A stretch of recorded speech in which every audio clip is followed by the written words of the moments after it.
गायत्री साधना से शक्ति कोशों का उद्भव।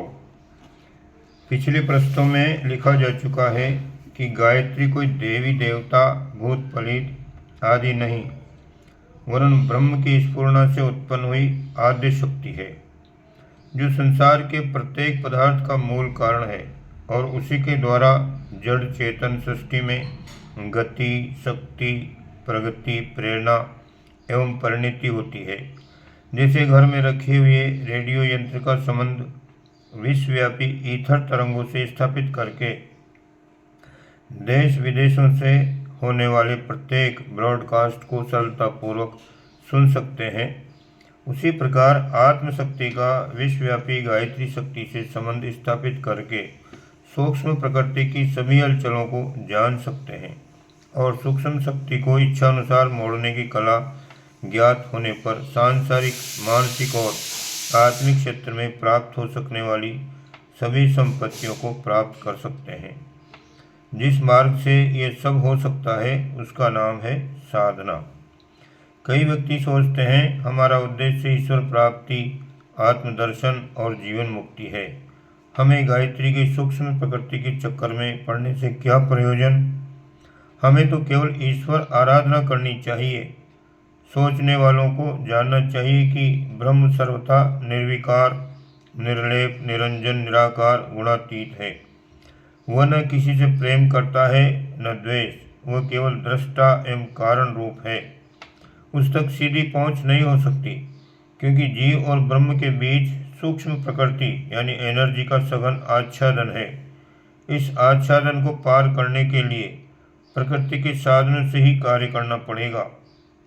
मन, बुद्धि, चित्त, अहंकार, कल्पना, ध्यान, सूक्ष्म शरीर, षटचक्र, इष्ट देव की ध्यान प्रतिमा, भक्ति भावना, उपासना, व्रत अनुष्ठान, साधना, ये सभी तो माया निर्मित ही है।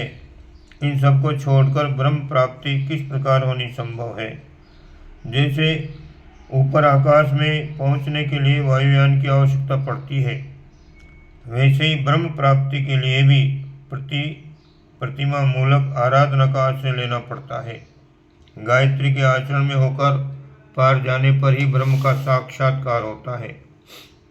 सच तो यह है कि साक्षात्कार का अनुभव गायत्री के गर्भ में ही होता है।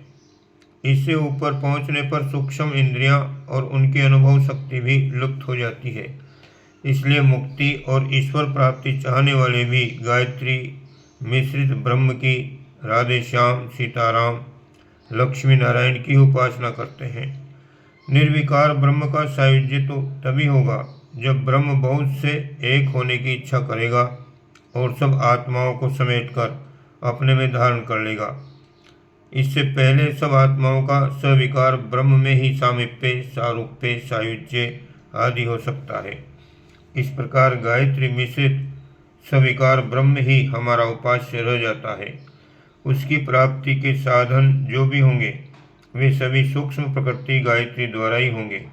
इसलिए ऐसा सोचना उचित नहीं कि ब्रह्म प्राप्ति के लिए गायत्री आवश्यक है या नहीं। वह तो अनिवार्य है। नाम से कोई उपेक्षा या विरोध करे, ये उसकी इच्छा पर गायत्री तत्व से बचकर अन्य मार्ग से जाना असंभव है।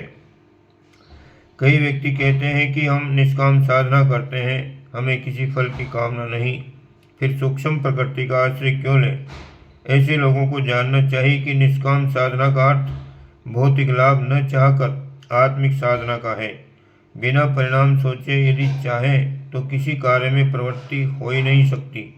यदि कुछ मिल भी जाए तो उससे समय एवं शक्ति के अपव्यय के अतिरिक्त और कुछ परिणाम नहीं निकलता। निष्काम कर्म का तात्पर्य देवी सतोगुणी आत्मिक कामनाओं से है।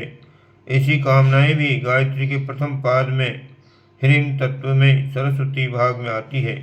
इसलिए निष्काम भाव की उपासना भी गायत्री क्षेत्र से बाहर नहीं है।